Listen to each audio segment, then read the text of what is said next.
What's up, everyone? Dylan here. And in this video, it's a free training that I've created for you to show you how you can easily make content, how you can up your home studio, how you can make it look amazingly better, look more professional, and make content, video content simply and easily.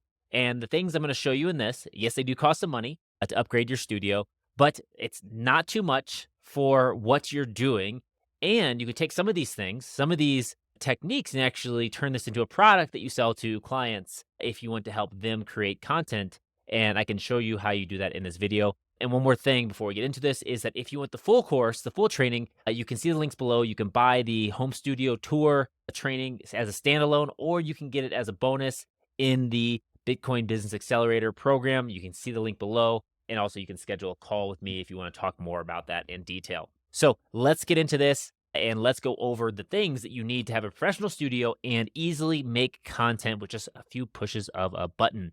Okay, so let's go over here. We're on my spreadsheet that I created in Google Docs. You'll have access to this below.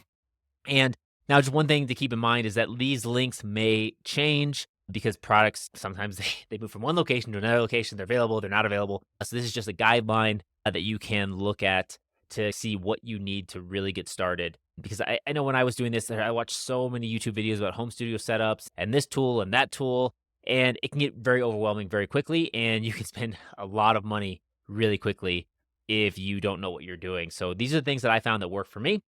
So let's get into this. So the first thing is a camera.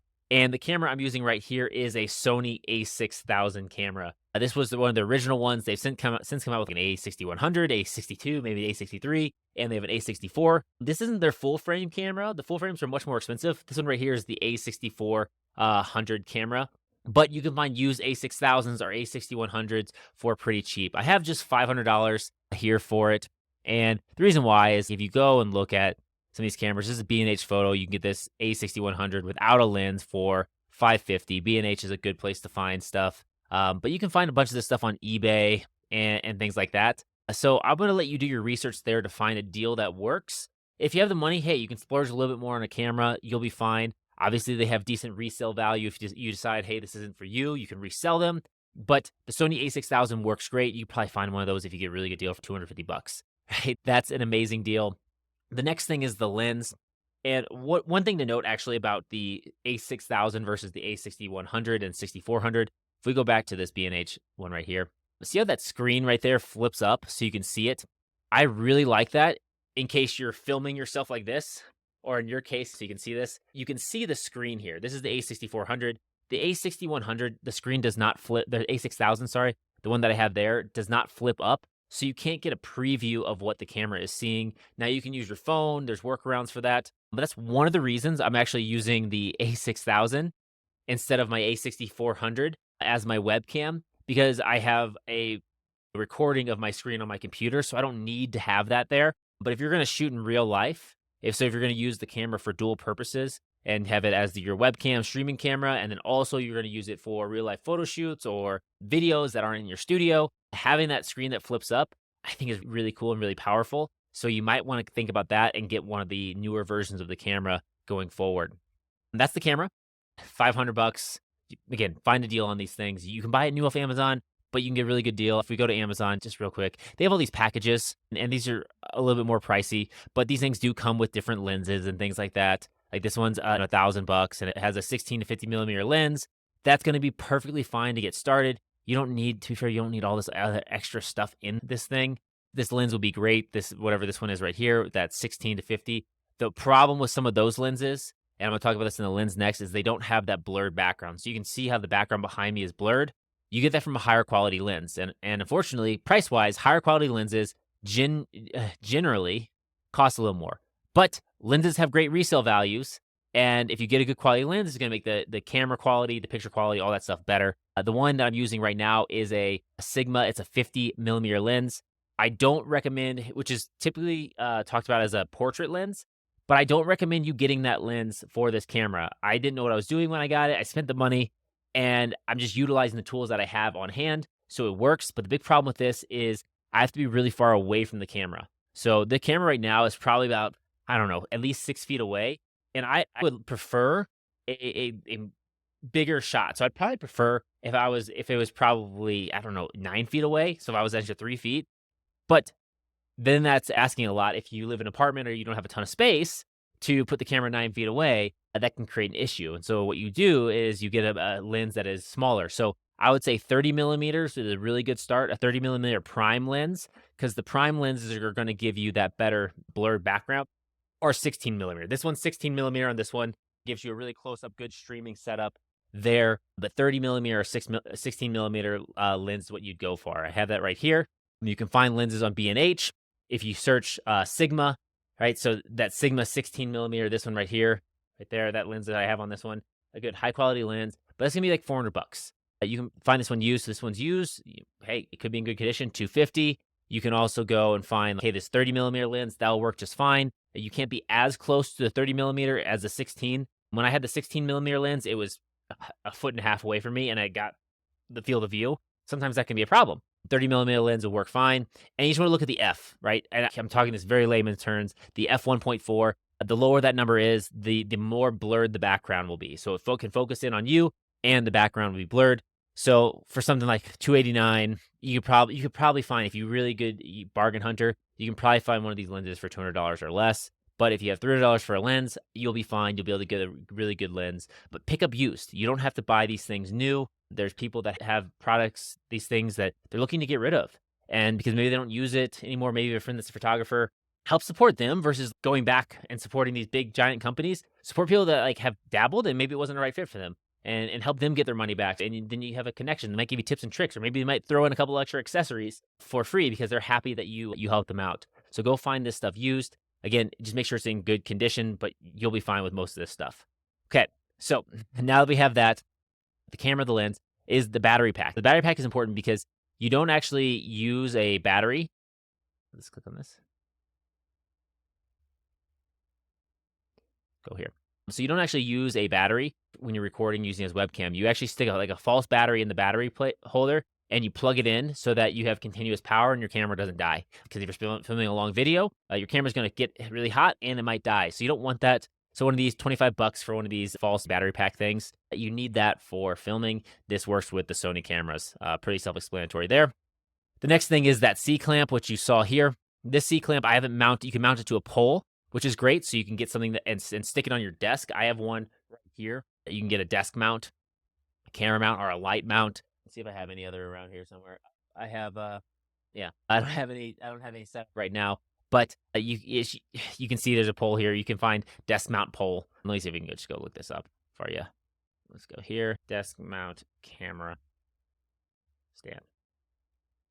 Okay, something like this, right? One of these things, super simple. That's a pole. The camera can mount to it. A light can mount to it. You can put the C clamps on these poles, right? So pretty cheap there to get something like this. This is what they look like. You don't need them, but you can get something like this.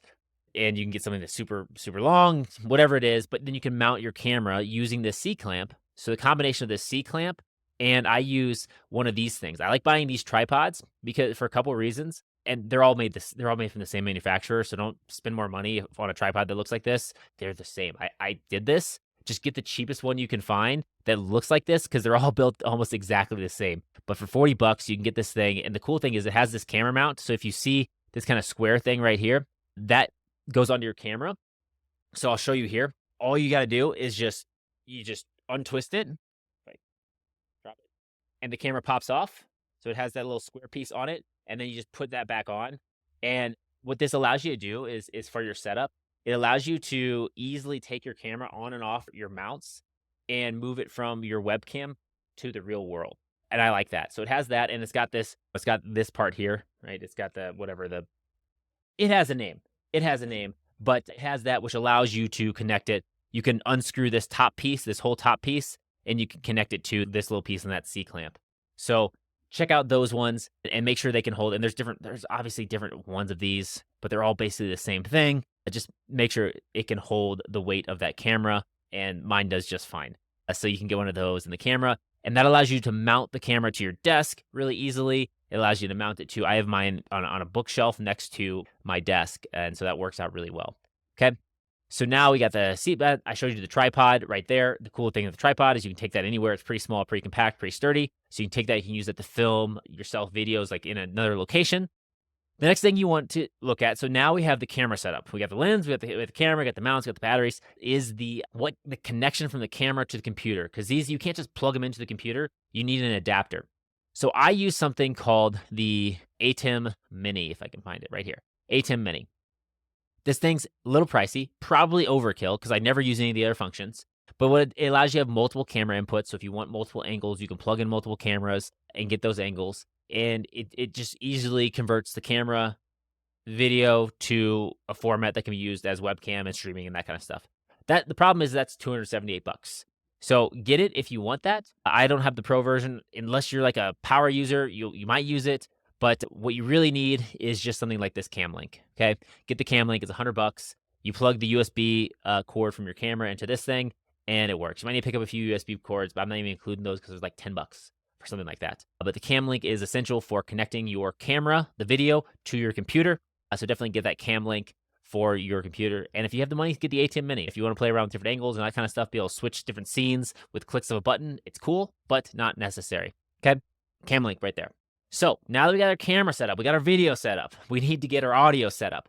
Audio is really important. One of the most important things is the audio. You want to have high quality audio. Now, fortunately, we live in a time where software can enhance audio just amazingly. It's mind-blowing what software can do to audio, but you still want to have good audio sources. And one of the worst things you can do is have a webcam microphone or like a USB microphone or a laptop microphone. Those are like the USB one isn't as bad, but having a laptop microphone or a webcam microphone, no bueno. It's 2023. You want to show up professionally if you're doing consulting. If you want to create content, you need to have good sounding audio. So have good input devices. And the first thing is the mic. And so you see here, I have the Rode Pod mic right here. And I'm going to go and show you that on Amazon. We have the Pod mic right here. Pod mic is amazing. It's $100, but there's a catch. So it's a sturdy mic. It looks good in frame. So it looks like a professional microphone. It is, but it's cheap. So you don't have to spend $400 like the Shure SM7B, but you do need adapters. So with these nicer mics, you need to have the XLR cables for these. And that's this cable right here, right? This thing right here, that's the XLR. It's not a USB. With that cable, you need to have an audio interface, and you need to have one more thing. So that does increase the price, but not by much when you look at these different microphones. So let's see here. We are on microphone here. You need this, what's called a FET head. It's $55. This just increases the gain or the sound on the microphone. So you need one of these to plug that XLR cable into, and you need one of these audio interfaces. This is $100. You can see those all in the spreadsheet right here. So you got the mic, you got the FET head, and you got the audio interface. So that really comes down to about $250 for all of those. There's other audio interfaces, these Focusrite Scarletts. A lot of people like those. I like the 2-input one. The Behringer is a little bit cheaper than that. You can even get this one right here for $60. If you want this one for $60, this one will work just fine. You don't need something fancy. You can plug your mic in it. So if you don't use multiple mics, this thing will work. If you think you might in the future, you can get one of the other ones. But $60 is great. And let me just show you real quick the Shure. This is the podcaster's microphone. This is $400. This thing's a really good microphone, professional level. But if you're starting out, you don't necessarily need this. Right? You could buy 4 pod mics for the cost of one of these. You don't need this one, but it's a really nice mic, but you don't need it. And they have a little baby one, the Shure MV7. And this one's a really cool mic. The problem with the MV7 is it's also $250. Just like your Rode setup. So you still need, with the XLR cable, you need to buy the audio interface. You need to buy the FET head as well for this MV7 if you want to use that XLR setup, which is going to be a little bit better audio. But the cool thing about this is it does have a USB mode. So you can plug this into your computer with a USB cord and not just the XLR cord. And what that does is that gives you some versatility so you can travel with this mic and things like that. It's got the Shure branding on it. I went this route. I bought this one, but I decided that, you know what, I'll just take an easy USB mic. I'll just take something like a Blue Yeti, if I can spell that right. Something like this, or I have a Blue Snowball, something like this. If I want to record on the go, this thing right here, this is what I started with. It makes great audio. One of these is probably a little bit smaller, Yeti Nano. You can take one of these to record on the go, 56 bucks, instead of taking your studio microphone. So I think if you want to get the highest quality audio, go the route where you have the XLR cable, the audio interface, because you can build on that and plug in nicer microphones into that down the road. And then buy a little USB mic like this, something like I would say like this Nano here or this Snowball here, because they're cheap. They can pack in your bag. Doesn't matter if they get broken or you lose them when you're traveling because they're cheap and you can get another one. Obviously, make it last. This thing's lasted me for 8 years, but that's something you can use to start out to increase your audio quality there. So now let's see where we're at. We are at that. We have the audio interface with the FET head. Now we want to talk about the microphone mounts. So microphone mounts are important. Microphone mounts is this thing right here, and that's what keeps your microphone in place. So there are some good mounts and bad mounts. One of the best mounts is this Rode PSA-1. It looks a little bit different than mine, but this thing functions amazingly. Rode makes high quality products, and this thing can hold their microphones. They can hold the weight. So when you get these nicer microphones, they're a little bit heavier. So those cheaper microphones with the springs and stuff, will probably find some of those down here. Right? This is like this thing. And don't spend money on a package that has one of these things, because these things are crap. They don't hold the microphone very well. It's not very, and they don't look great. You can get them if you need it, if you want really on a budget, but I say just spend the extra dollars, get the nicer thing, get this like Rode PSA-1 right here. That thing's amazing. Mine is called a Mount It. It's probably some cheap knockoff stand. It works okay, but I can definitely tell like it does stay put and move. It just isn't quite as good as the Rode PSA-1. Like it doesn't quite stay in place. I have to adjust these tensioners on this mic stand frequently or every time I move it in position so that my mic doesn't sag. Because the last thing you want is your mic from falling down during the video. You want to just be able to move it up and have it be in place there. Move it out here, have it be in place. Mine does a pretty good job with that. But it was like 60 bucks. Spend the extra money, get the really good one. Yeah, it's not a bad thing. If you want a lower profile one, there is not that one. This one right here. It's this style. Elgato makes good products for camera, home studio stuff. So you can get this kind of arm right here for that lower profile look with your microphone. That's been starting to be used a lot more on podcasts and shows. Something like that, you can find a low profile boom arm. So just type in, that's the Elgato Wave. That link is in the document. But low profile boom arm. There's one right there, Ulazi. Again, the cheaper ones, Elgato Wave right there, Elgato Wave. There's probably some even fancier ones out there. There's probably a bunch of YouTubers that have made articles on the best low-profile boom arms that you can have.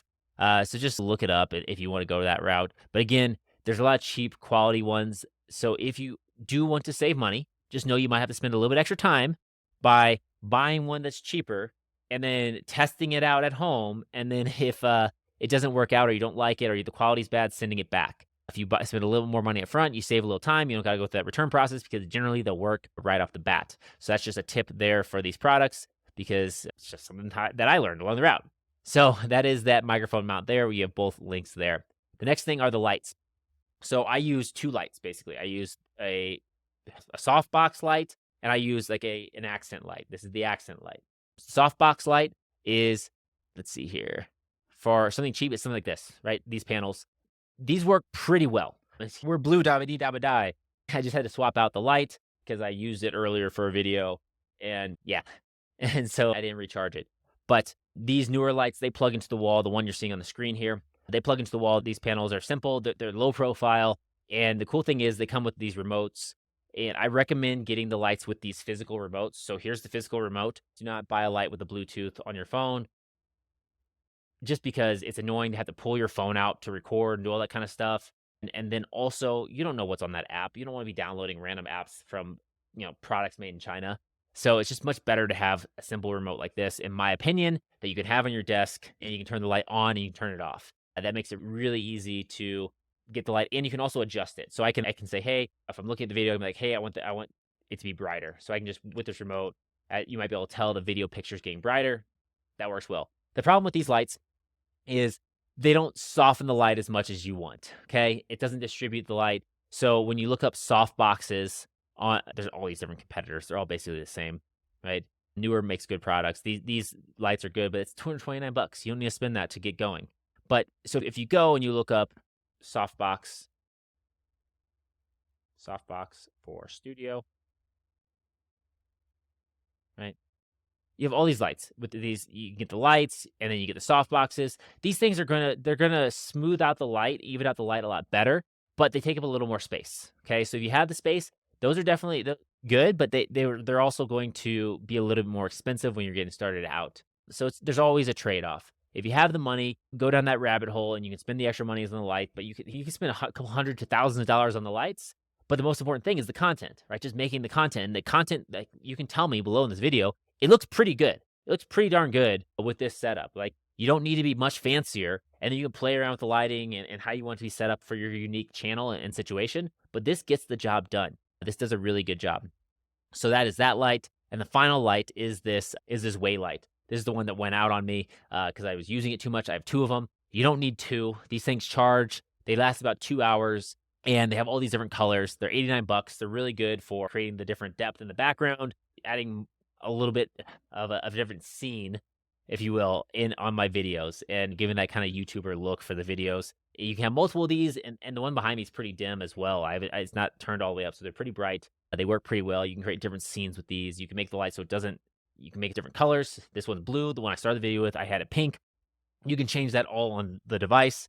They work out really well. So having some of these accent lights, and of course, you can go down a rabbit hole. There's all these other different things out there that you can get to work. But for getting started, this is what you need. So let's do the final breakdown. We covered everything here. It's all summarized here, and I put all the prices.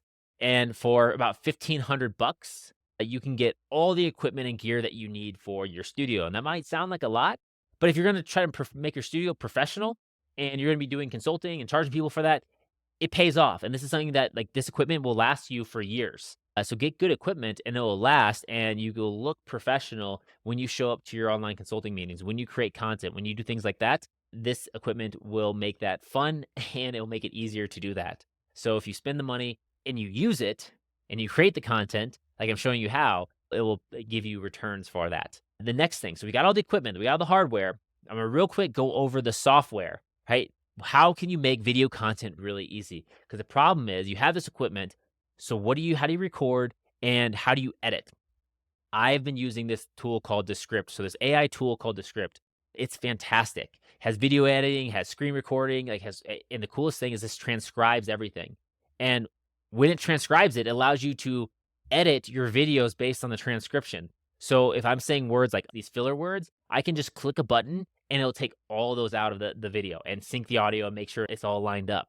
It's really cool. Or maybe I ramble on too much, and I can take out sections and clip and chop the video up based upon the transcript. So I don't got to listen to it. I can just look at what the transcript is, go to parts. I'm like, oh, I want to take this part out. This is a little wordy. Let me just shorten it up. And all you're doing is maybe I can show you this, right? So here's the transcript right here of this video. If you can see this on the screen, I could just go and highlight things and delete them. I can correct words. It's really amazing. I really like it. And what it does is it just streamlines the process from recording the content to editing to producing the content. Highly recommend. I think I'm paying 30 bucks a month for this. You have different ones because I didn't do annually when I was trying it out. So if you do monthly, I got the pro version. You can do $15 a month, but I like how it has the vocabulary. I can have bunches of different files and all that kind of stuff. 30 bucks a month. If you produce content, it's $1 a day. It's a no-brainer. It saves you so much time in editing. I can edit a video in maybe double the length of time of the video. So if the video is 10 minutes, it might take me 20 minutes to edit. 30 minutes that's great. That's actually really good. And you don't need to be a professional or anything like that to make high quality stuff, especially if you have your studio set up. Your video is going to look good. So I highly recommend Descript. And the final thing that I recommend is checking out. So say you want to do a longer form video, but you want to break it up in parts. This is a cool tool I just found. So this might be changing, but tools like this are going to be coming out to basically turn longer form videos into clips. All you do is you just feed your video to this via the YouTube link, or you upload a file, and it will create clips for you. So it's super powerful. Now this does cost money, depending on, and stuff like this will get cheaper. By the way, AI is going to make this stuff a lot cheaper in the future. But this, for 13 bucks a month, is 200 upload minutes. Say you want to upload 600 minutes. That's a good amount of content. That could be like 600 clips of stuff. If it breaks them into minute-long clips, 40 bucks a month. Think about all the time you can save by just uploading your videos to something like this and getting just auto-made clips. And they'll also put the transcriptions and all that stuff on it for you. It's really cool.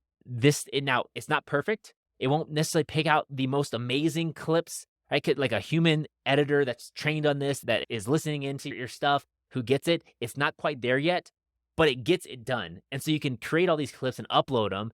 And then what you can do is you can see which ones have traction, which ones don't. And then you can see what type of ideas and comments that you're getting and use that to create feedback for more content.